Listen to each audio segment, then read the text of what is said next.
तो उन 90% स्टॉक से हट के आपको बाकी का जो बचा हुआ 10% स्टॉक है, उन स्टॉक को अगर आप चयन करोगे, उन स्टॉक को अगर आप सिलेक्शन करके उनमें स्विंग ट्रेडिंग करोगे, तभी आप स्विंग ट्रेडिंग में मुनाफा कमा सकते हो।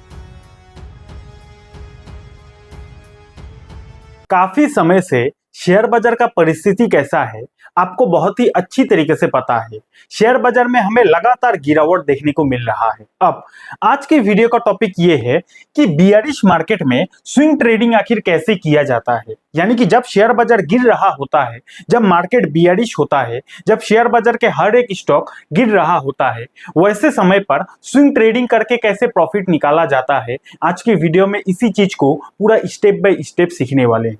तो वीडियो बहुत इंटरेस्टिंग वीडियो है, वीडियो को एंड तक जरूर देखिएगा। लेकिन हमेशा की तरह डिस्क्लेमर दूंगा कि ये वीडियो एजुकेशनल पर्पस के लिए बनाया गया है। वैसे शेयर बाजार में ट्रेडिंग करना रिस्की होता है, आपका पैसा डूबने का डर होता है, तो इन्वेस्टिंग ट्रेडिंग करें, अपने रिस्क पर करें। इस वीडियो से बस आप नॉलेज ले सकते हो। चलिए वीडियो को शुरू करते हैं। अगर आपको बियरिश मार्केट में भी स्विंग ट्रेडिंग करके प्रॉफिट बनाना है ना, तो आपका सबसे पहला गोल होना चाहिए स्टॉक को सिलेक्शन करना।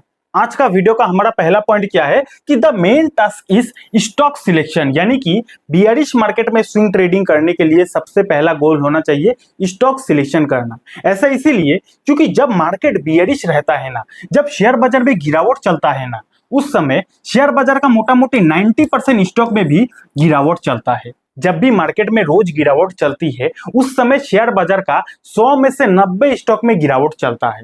तो जबकि शेयर बाजार का 100 में से 90 स्टॉक में उस समय गिरावट चलता है, तो ऐसे में अगर आपने इन 90% स्टॉक में से किसी स्टॉक को सिलेक्शन कर लिया और उसमें अगर आपने स्विंग ट्रेडिंग कर लिया ना, तो ऐसे में आपका बहुत बड़ा नुकसान हो सकता है। इसीलिए स्विंग ट्रेडिंग करने के दौरान सबसे पहला टास्क आपका ये होना चाहिए कि भैया आपको अच्छा स्टॉक को सिलेक्शन करना है। क्योंकि स्विंग ट्रेडिंग में हमारा फायदा तभी होता है जब हम लोग किसी भी कंपनी के शेयर को कम दाम में खरीदेंगे और थोड़ा सा ऊपर जाने के बाद बेच देंगे, तभी हमारा स्विंग ट्रेडिंग में मुनाफा हो सकता है। और जब मार्केट ही बियरिश हो, जब मार्केट में ही गिरावट चल रहा हो, तो मार्केट का 90% स्टॉक में गिरावट चलता है, तो उन 90% स्टॉक से हट के आपको बाकी का जो बचा हुआ 10% स्टॉक है, उन स्टॉक को अगर आप चयन करोगे, उन स्टॉक को अगर आप सिलेक्शन करके उनमें स्विंग ट्रेडिंग करोगे, तभी आप स्विंग ट्रेडिंग में मुनाफा कमा सकते हो। Point number 1। अब दूसरा सवाल आपका ये आएगा कि ठीक है सर, यहां तक समझ गया कि बियरिश मार्केट में हमारा मेन टारगेट होना चाहिए स्टॉक को सिलेक्शन करना, और वैसा स्टॉक को सिलेक्शन करना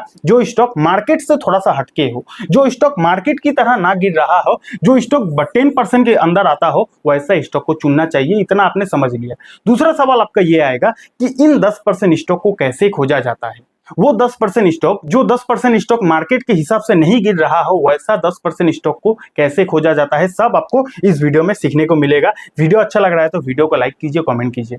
पॉइंट नंबर 2 क्या है कि कैसे स्टॉक को बियरिश मार्केट में सिलेक्शन किया जाता है। उसका स्ट्रेटेजी ये है कि आइडेंटिफाई द सर्वाइव सेक्टर। कहने का मतलब ये है कि जब मार्केट बियरिश होता है, जब शेयर बाजार गिर रहा होता है ना, उस समय ए से लेके जेड तक हर एक कंपनी का शेयर का प्राइस गिरता है। उस समय ए से लेके जेड तक हर एक सेक्टर भी गिरता है। सेक्टर का मतलब जैसे कि फॉर एग्जांपल आईटी सेक्टर हो गया, एफएमसीजी हो गया, फाइनेंस हो गया, बैंकिंग हो गया, ऑटो हो गया, पावर हो गया। मोटा मोटी ज्यादातर सेक्टर में गिरावट चलता है। आप नोटिस करते होंगे अगर मार्केट गिर रहा है तो उस समय आईटी सेक्टर भी गिरता है, एफएमसीजी सेक्टर भी गिरता है, फाइनेंस भी गिरता है, बैंकिंग भी गिरता है, ऑटो भी गिरता है, पावर भी गिरता है। इतना समझ गए। दूसरा सवाल आपका यह आएगा कि सर जब हर एक सेक्टर ही गिरता है तो हमें स्टॉक कैसे मिलेगा। तो यहीं पे कहानी में ट्विस्ट आता है। आप नोटिस करते होंगे कि मार्केट की गिरावट में हर एक सेक्टर, हर एक स्टॉक तो गिरता है, लेकिन एक या फिर दो ऐसा भी सेक्टर होता है जो सेक्टर मार्केट का बिल्कुल ऑपोजिट चलता है। जब भी शेयर बाजार बियरिश होता है, मार्केट गिरता है, तो हर एक सेक्टर गिरता जरूर है, लेकिन एक या दो सेक्टर ऐसा होता है जो सेक्टर में भले ही तेजी ना हो, लेकिन वो जो सेक्टर है वो मार्केट के प्रेशर के वजह से गिरता भी नहीं है। ऐसा भी एक या फिर दो सेक्टर आपको हर गिरावट में मिलता होगा। ठीक है, अब हमारा स्ट्रेटेजी क्या है। हमारा स्ट्रेटेजी वही है कि उसी सेक्टर को हमें टारगेट करना है। एक बार फिर से समझा देता हूं। मान के चलते हैं कि आज के डेट में पिछले 1 साल से शेयर मार्केट बुरी तरीके से गिर रहा है। अब अगर शेयर बाजार बुरी तरीके से गिर रहा है तो शेयर बाजार का हर एक सेक्टर गिर रहा होगा, चाहे आईटी हो, चाहे फाइनेंस हो, चाहे बैंकिंग हो, चाहे ऑटो हो, हर एक सेक्टर गिर रहा होगा। लेकिन ऐसे कंडीशन में हमें एक या फिर दो सेक्टर ऐसा भी मिल जाएगा जिस सेक्टर में मार्केट का गिरावट का उतना असर नहीं पड़ रहा हो। हमें बस उसी मौके का तलाश करना है, हमें बस उसी सेक्टर की तलाश करना है। हो सकता है ऐसा हो कि मार्केट भले ही बीआरएस चल रहा हो, लेकिन आज के डेट में देखोगे तो बैंकिंग सेक्टर में गिरावट नहीं चल रहा है। मैं बस एग्जांपल दे रहा हूं। हो सकता है ऐसा हो कि भले ही मार्केट में काफी समय से गिरावट चल रहा है, लेकिन आपने देखा कि ऑटो सेक्टर तो नहीं गिर रहा है। तो अगर आपको कहीं ऐसा सेक्टर दिख रहा है कि मार्केट के क्रैश होने के बावजूद भी वो जो सेक्टर है अभी भी सरवाइव कर रहा है, अभी भी उस सेक्टर में जान है, अभी भी वो सेक्टर टूटा नहीं है, तो कहीं ना कहीं स्विंग ट्रेडिंग करने के लिए हमें उसी सेक्टर से स्टॉक्स को ढूंढ के निकालना पड़ेगा। समझ गए बात? तो दूसरा पॉइंट क्या है कि आइडेंटिफाई द सर्वाइव सेक्टर, यानी कि ऐसा सेक्टर जो मार्केट की गिरावट के बावजूद भी वो सेक्टर सर्वाइव कर रहा है, वो सेक्टर अभी भी नहीं गिरा है, वो सेक्टर अभी भी सपोर्ट जोन पे खड़ा है। वैसा सेक्टर को हमें ढूंढना है। ढूंढने का क्या तरीका है इसको भी बता देता हूं। 200 ईएमए आपको पता होगा। 200 ईएमए यानी कि पिछले 200 दिन का या फिर 200 कैंडल का एवरेज लाइन होता है। तो आपको क्या करना है, शेयर बाजार का जो भी सेक्टर है उन सारे सेक्टर में 200 ईएमए लगाकर देखना है। अगर ऐसा कोई सेक्टर है जो सेक्टर 200 ईएमए के भी ऊपर है, तो आपको ऐसा समझ जाना चाहिए कि ये सेक्टर पिछले 200 कैंडल के ऊपर सर्वाइव कर रहा है, यानी कि ये सेक्टर अभी भी बीयरिश नहीं हुआ है। 200 ईएमए के अगर नीचे कोई सेक्टर है, इसका मतलब वो जो सेक्टर है बीयरिश हो गया है लॉन्ग टर्म में। लेकिन 200 ईएमए के ऊपर अगर कोई सेक्टर अभी भी सर्वाइव कर रहा है, यानी कि उस सेक्टर में बीयरिश रन आना अभी भी टाइम है, तो उस सेक्टर से हमें स्टॉक्स मिल सकता है। ये एक पहला स्ट्रैटेजी हो सकता है। इतना समझ गए ना? तो दूसरा पॉइंट क्या है कि सर्वाइव सेक्टर को हमें ढूंढना है। उसके बाद तीसरा पॉइंट क्या है, द सेक्टर लीडिंग स्टॉक, यानी कि मान के चलते हैं एक XYZ सेक्टर मिल गया। ये जो सेक्टर है मार्केट क्रैश होने के बावजूद भी ये जो सेक्टर है अभी भी अपना सपोर्ट जोन के पास है, अभी भी ये जो सेक्टर है ये टूटा नहीं है, अपना सपोर्ट लेवल को अभी भी नहीं तोड़ा है, अभी भी ये जो सेक्टर है ये बियरिश नहीं हुआ है। तो चलिए हमें वो सेक्टर मिल गया। उसके बाद हमें क्या करना है, द सेक्टर लीडिंग स्टॉक, यानी कि उस सेक्टर का हमें लीडिंग स्टॉक को देखना है।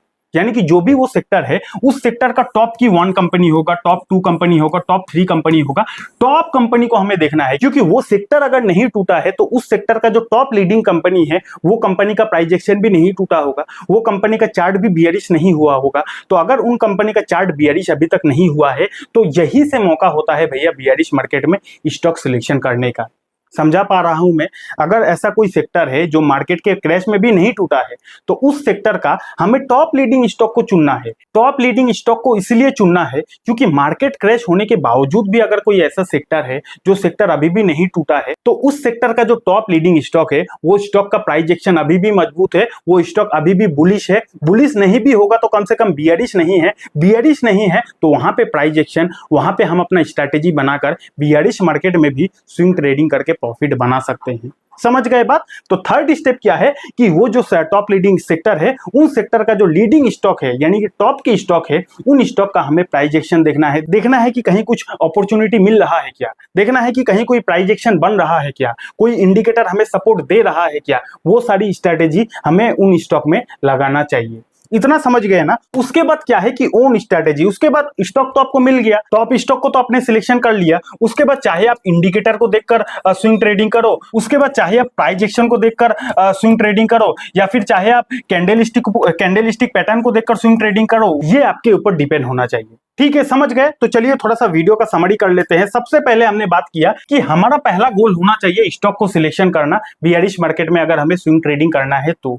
उसके बाद हमने बात किया आइडेंटिफाई द सर्वाइव सेक्टर, यानी कि बियरिश मार्केट में भी क्या कोई ऐसा सेक्टर है जो मार्केट की गिरावट में भी नहीं गिर रहा है। अगर कोई वैसा सेक्टर है तो उस सेक्टर को हमें सिलेक्शन करना है। थर्ड पॉइंट क्या है कि दैट सेक्टर लीडिंग स्टॉक, यानी कि अगर कोई ऐसा सेक्टर हमें मिल जाता है जो सेक्टर बियरिश मार्केट में भी नहीं गिर रहा है तो उस सेक्टर का जो लीडिंग स्टॉक है, जो टॉप के स्टॉक है, उन स्टॉक को हमें देखना है। देखने के बाद उन स्ट्रैटेजी यानी कि उन स्टॉक में हमें प्राइस एक्शन देखना है, अपॉर्चुनिटी खोजना है, कोई सपोर्ट बन रहा है कि नहीं, कोई इंडिकेटर हमें बाई का सिग्नल दे रहा है कि नहीं, वहां पे हमें हमारा स्ट्रैटेजी बनाना है। और इसी तरीके से बियरिश मार्केट में भी स्विंग ट्रेडिंग करके प्रॉफिट कमाया जा सकता है। समझ गए? अब मैं 4 पॉइंट बताऊंगा, इन 4 पॉइंट को सुने बिना अगर आप चले जाओगे तो स्विंग ट्रेडिंग में आपका बहुत बड़ा नुकसान हो सकता है। पहला पॉइंट क्या है कि भैया ऑलवेज रिस्क, यानी कि अगर आप बियरिश मार्केट में स्विंग स्विंग ट्रेडिंग करते हो तो हमेशा आपके पैसों पे खतरा रहता है, इस बात को ध्यान रखिएगा। क्योंकि मार्केट अगर बियरिश है तो उस समय बाजार का माहौल ही खराब रहता है। तो ऐसे में आप चाहे कितना भी अच्छा स्टॉक को क्यों ना सिलेक्शन कर लो,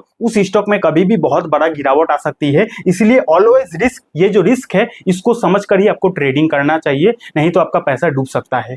दूसरा पॉइंट क्या है, स्टॉप लॉस मस्ट यूज, यानी कि बियरिश मार्केट में स्विंग ट्रेडिंग करते हो और अगर आप स्टॉप लॉस नहीं लगाते हो तो ऐसे में आपका पूरा कैपिटल साफ हो सकता है। इस पॉइंट को भी आपको नहीं भूलना है।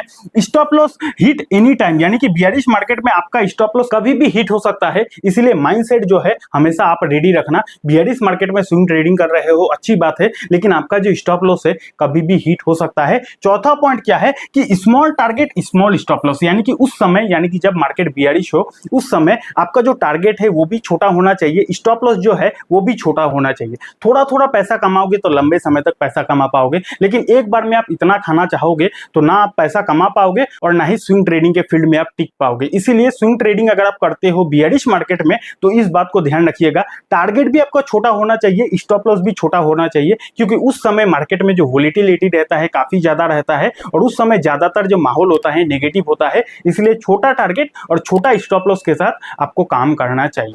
समझ गए बात? एक बार फिर से आपको डिस्क्लेमर देता हूं कि स्विंग ट्रेडिंग करना रिस्की होता है, पैसा डूबने का डर होता है और ये वीडियो एजुकेशनल पर्पस के लिए बनाया गया था। इन्वेस्टिंग ट्रेडिंग करें, अपने रिस्क पर करें। अगर आपको इसी तरीके से इंट्राडे ट्रेडिंग को भी सीखना है कि कैसे इंट्राडे ट्रेडिंग किया जाता है तो आप यहाँ पे क्लिक करके इस वीडियो को देख सकते हो। और डीमेट अकाउंट नहीं है, डीमेट अकाउंट का लिंक आपको डिस्क्रिप्शन पर मिल जाएगा। बहुत बहुत धन्यवाद।